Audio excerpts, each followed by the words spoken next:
Gentlemen, welcome back to the Tiege Hanley Starting a Business, Building a Brand vlog. This one, big number, 190. And just to let you know, I'm using a new camera. I'm trying to upgrade my game a little bit, and so I'm playing around. This is the Canon mirrorless EOS RP, something like that, with a big ass wide lens that can go like super like whoa in or out, right? It's pretty cool. And who knows? Okay, so that's a little tech review for this is already off to a crazy start. Speaking of crazy, I'd like to tell you something that Tiege Hanley did, which is a little bit insane. We shut down Tiege Hanley for the 4th of July, and we gave everybody Friday off, which is ridiculous. Actually, it's not ridiculous. It's critical as a business that you actually take care of your people as much as you take care of your customers. And so as a owner collective, Rob, Kelly, and I were like, yo, should we give them Friday off? The answer is absolutely. But this doesn't mean that the handsomeness stops. And so there are a few dedicated souls that actually came in to make sure that the shipments go out, because if we don't, like, one of the issues is that if you take time off from shipping, when you have the volume of orders that is going out on a daily basis, it's really tough to like play catch up. And so, everybody's on a system. And so when it comes to Tiege Hanley, you got to make sure that we're sending things out when the renewals are coming in order for everybody to sort of stick on the schedule. And just wanted to throw this out there for you guys out there that are Tiege Hanley subscribers and users of Tiege Hanley. If you need to customize your shipment dates, or you need to skip a month, or whatever it may be, all you got to do, we build it in for you. This is about you, gentlemen. All you got to do is go into your Tiege Hanley like dashboard, make the adjustments, and boom, you're good to go. So Tiege Hanley had the day off on Thursday and Friday. Great, right? No big deal. Well, here's something you need to think about and consider as a potential business owner, is that when you do this and you don't require people to take PTO time or a vacation day, is that it's expensive, right? Of course, it's expensive for us, Rob, Kelly, and myself, to give everybody the day off, but you do it. You don't even think about the money, because once in a while, you gotta just say, heck with the bottom line. It's about making sure people are rested, feel good, and it's about facilitating a corporate culture and an environment where the team members and the family at Tiege Hanley headquarters feels like, yo, this is awesome. I get paid to have a day off. This is pretty sick, right? And so it's important to do. It's also incredibly important to take care of your customers, like we talk about and we hammer home every vlog. It's about the customers. Guys, before I get too much further into the weeds talking about what Tiege Hanley is doing now that is pretty cool, I just want to remind you guys, this is a business vlog. This vlog is about you. It's to be a helpful tool for you on your entrepreneurial journey. So if you've got any business related question, guys, down in the comments, leave it. It doesn't matter what your business is. It doesn't matter what your question is. Start it with business question and then ask your question. And next week, we'll get into a lot more of your business questions. This week, we didn't have that many. We've got a few that I'll get to, but leave your questions. This is about you. This vlog is about starting a business and building a brand. And if you are somebody who is going down that entrepreneurial journey, we want to be able to help you avoid some of the pitfalls, the road bumps, speed bumps, and all that nastiness that sometimes happens when you start a business. Learn from our mistakes, because Tiege Hanley has made a bunch of them, and we are not too ashamed to tell you about them, because we're all human, and business is amazing, but it doesn't always go smoothly, right? There's no like straight line from here to success. You got to figure it out along the way. And this vlog is really designed, and the reason we wanted to do that was to bring you along with our journey, but also help you with yours. And so, speaking of helping, something that we have recently done at Tiege Hanley is offer a 100% satisfaction guarantee. 100% handsomeness satisfaction guarantee. Meaning, if you're not happy with Tiege Hanley for whatever reason, we'll give you your money back. This is a very bold statement, because you're like, whoa, and a lot of business owners are really fearful, like, I don't want to do that. What if a lot of people aren't happy and they want their money back? That's the chance you take. And that is why it is so critical that you offer a product that is incredible. You offer an experience when they get the product that is amazing. Because if you don't, then yeah, it's a it's a foolish thing to offer if you're selling a crappy product, because a lot of people are going to get it and try and be like, yo, this sucks, right? But Tiege Hanley, we know and we are confident that when you get our products that you're going to love them and they're going to perform the way that you want to and you're going to have an incredible experience. But it's about peace of mind. It's about the customer coming to your website and seeing that and being like, you know what? I was a little bit on the fence, but because you're offering me a money back 100% satisfaction guarantee, I'm going to take a chance. I'm going to try it. Now, the truth is, the majority of people don't ever take you up on that offer, but you are going to get some people that are going to take you up and not be happy for one reason or another, and they're going to want their money back. And you know what? You give it to them, because it's not worth trying to keep their money and have a pissed off person out there. Not worth the potential negative PR. And honestly, like, we don't want people pissed off. We don't want people to try our products. We're not trying to convince people to try it and be like, all right, now we got their money. It's, hey, this is a business that was designed and started from day one to help people. If you don't like our products, if you don't feel that they're going to help you for whatever reason, we're going to give you your money back. That is a bold statement, but the truth is, the majority of people don't take you up on that offer, because if you're selling a solid product, you're going to, they're going to be happy and they're not going to, want to screw you. Now, that being said, there are some people that are going to game the system, that are going to, want their money back, and you give it to them. And so, something that we are very proud of doing, we've always kind of had that philosophy where if anybody has a problem, anybody has an issue, let us know and we'll give you your money back. That's always sort of been our motto and our philosophy and what we've done, but we wanted to make it more front-facing. And I think from a business strategy perspective, it's helpful. And so something you might want to consider if you ultimately end up selling a product or a service, and it's worth it for you to sort of just have that and put that out there so that people have peace of mind and feel comfortable actually putting down their hard-earned money. The customer is always right. Well, that's actually not true. The customer a lot of times is wrong, but you can't let them know that. In today's world, it is all about the customer. It is all about the experience that that customer has with your brand and with your business. We don't buy from companies the way that we used to. In the old days, what happened? You had these big companies that had a lot of money, and the company with the biggest advertising budget and marketing spend was the winner, right? These big, huge companies. Well, now the game has changed. With Amazon, in the world of reviews, in the world of telling people in social media, people now buy from brands that they have a connection to. They buy from brands that they feel good about, that other people, their peer group, has had a good experience with. And so if you're somebody and your business is just your motto is whatever, I got your money, screw you, that will come out. And a bad customer experience, I don't remember what the saying is, but there's something along the lines of if for one bad experience, it's they tell 5 people or something like that. If somebody has a good experience, they might tell one person, but if somebody has a bad experience, they are going to shout it from the rooftops, and they're going to tell as many people as possible.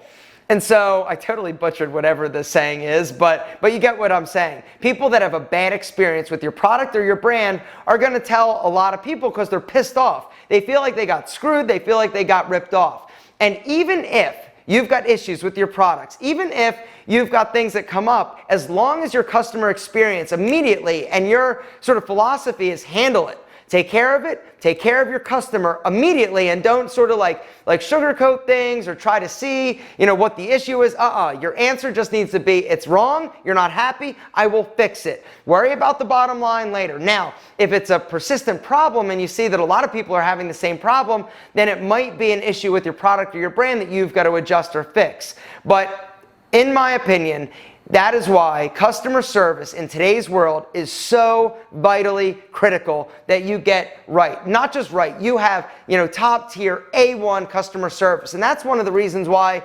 we really feel like Tiege Hanley has been growing and doing as well as it has, is because our customer service, it doesn't get any better in terms of response time. We even now have a phone number on the card, the instruction card that comes in each of the Tiege Hanley kits that says, hey, if you've got an issue or whatever, give us a call. We are doing everything we can to have the best customer service, not just in our industry, but in any industry. We want to be the top. And it's critical that you figure out a way to absolutely nail down and lock down superior customer service above anything else. Now let's get to some of your business questions. So what do you think of this camera? Down in the comments, let me know, like, Alpha, the camera is good, the audio is whack, or whatever, or you just think like, yo, go back to normal, don't use this camera, it's annoying. All right, so we got some business questions. Not many, but a few. Remember, guys, if you've got one, down in the comments, start it with business question and ask, and we will do our best to get to your question next week. Anyway, Samuel Robinson has a question. He says, as a rising senior in college, I've worked multiple internships and will soon be looking for a full-time job. One super important skill that I had to learn quickly in college was about the importance of networking and how to network. Can you give me your opinion on the importance of networking and any tips or how to improve networking skills, how to meet the right people to network with, etc.? Thanks. So, networking is a skill. It's something that some people are really great at, other people aren't. I feel like if you are looking to be a good networker, you need to be willing to push yourself outside of your comfort zone, because for me, I don't like networking. I have been to many networking groups. I have done my fair share of networking because it is expected and you need to do some if you're in business. But at the end of the day, I said the end of the day, you gotta hold me, I can't say that. It's uncomfortable for me. It's not that I have a problem being around people. It's not that I have a problem personally with interacting, but I have come to realize that I'm a bit of an introvert and get, I like to be by myself. I'm fine being around people, and I have, the ability to network and to come out of my shell, but I get recharged when I'm by myself, and networking is a little bit uncomfortable for me. But that being said, it is important. Kelly is a master networker. He is just amazing at meeting the right people. And through Tiege Hanley, what I've come to realize is that it's great to be around a lot of smart people, right? It's great to have a great product. It's great to have a good business.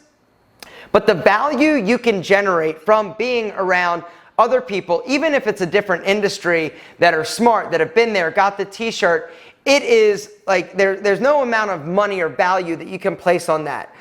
It's about who you know. You've heard that saying. It's not what you know, it's who you know. And networking is something that is critical to you getting out there and experiencing other people. You would never imagine how some of the people that I've met over the years, like I have connected other people with. And it wasn't that I went into it or I've been connected to. But having a broad spectrum of people that you know or in your Rolodex or in your phone or people that you've been connected to, it's amazingly important. Is it critical for you to be successful? The answer is no. But I truly feel like pushing yourself outside of your comfort zone and going to events or parties or business functions or just getting around people that are in the entrepreneurial world is super valuable, because you never know where that relationship is going to lead. Now, in terms of how to start, it's really just about you going and being willing to say hello, having the ability to be decent at small talk. Small talk is a skill, and it is like, if you can have good small talk skills, you are like a freaking ninja, right? Because it's a superpower. A lot of people are not comfortable, are not able to keep a conversation going, but if you develop those skills, you're going to be head and shoulders above the majority of people, because most people are not comfortable talking in those situations. And a lot of people you'll see in networking events sort of standing by themselves. Another trap that you will find yourself in if you start networking, now I'm thinking about all these things, is a lot of people that are uncomfortable will stick with one person, right? They'll talk to them, they find somebody, they start having a conversation, and they stick with that person like as long as they can. It's important when you go to an event, like a networking event, that you don't spend too much time or linger with one person specifically. You gotta network, you gotta mingle. It's about meeting other people, talking about different things to different people, but you gotta make sure that you sort of work the room a little bit. And Other than that, man, it's definitely a solid idea. And the earlier you start, it's kind of like a muscle. The more you work it, the more you try it, the more you experience it, the better at it you get and the easier it becomes. One of my best friends, Antonio Centeno, it doesn't get any better in terms of networking. I remember the first time I ever met him, we were at VidCon in Anaheim, California. It was the first time I ever met Antonio. And we went to meet each other and to do our first like Menfluential conference.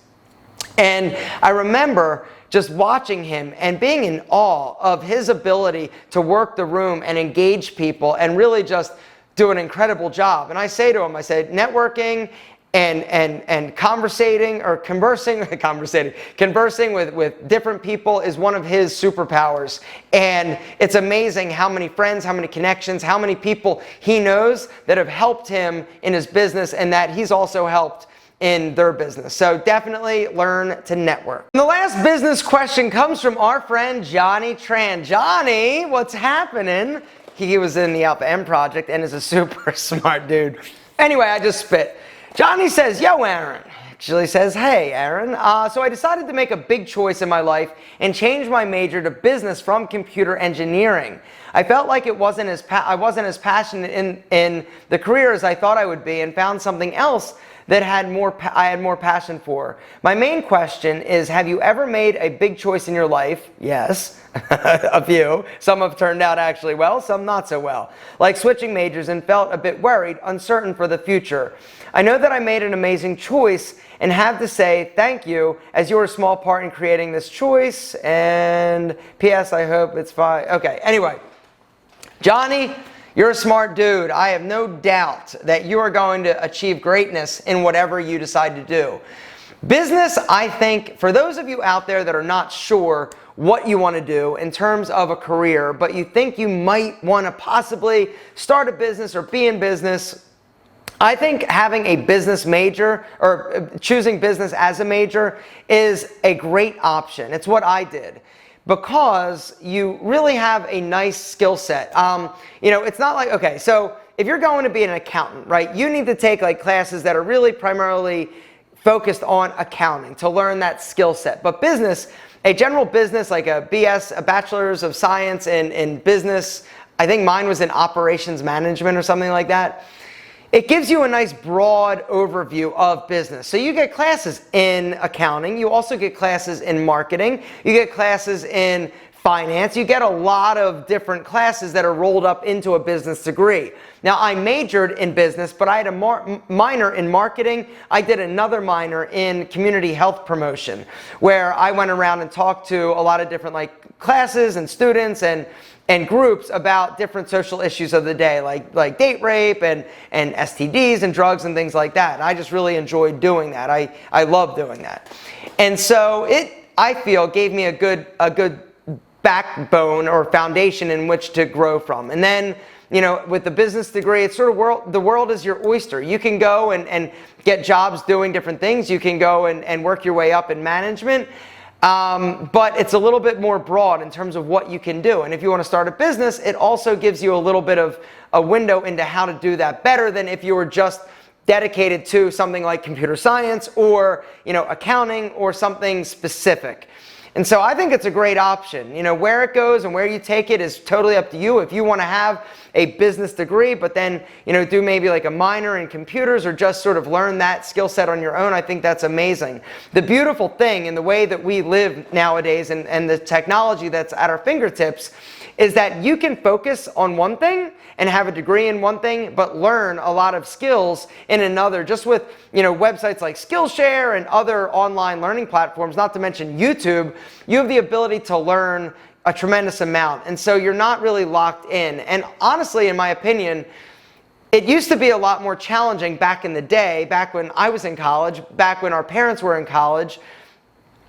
You picked a minor and then you were kind of like locked into that. But today, I really feel like it's all over the board. You get a degree, it's just showing that you have a base knowledge in something, and then once you get out, that's when the learning and education really starts. But I think it's a solid idea and a solid career move or education move, and see where it takes you. Follow the curiosity, I always say. Actually, I don't always say that, but I'm saying it now. Gentlemen, something else I'd like to say right now. Thank you so much for being a part of this, because without this, this doesn't happen. Tiege Hanley isn't a thing without you, because Tiege Hanley was built for you, by you.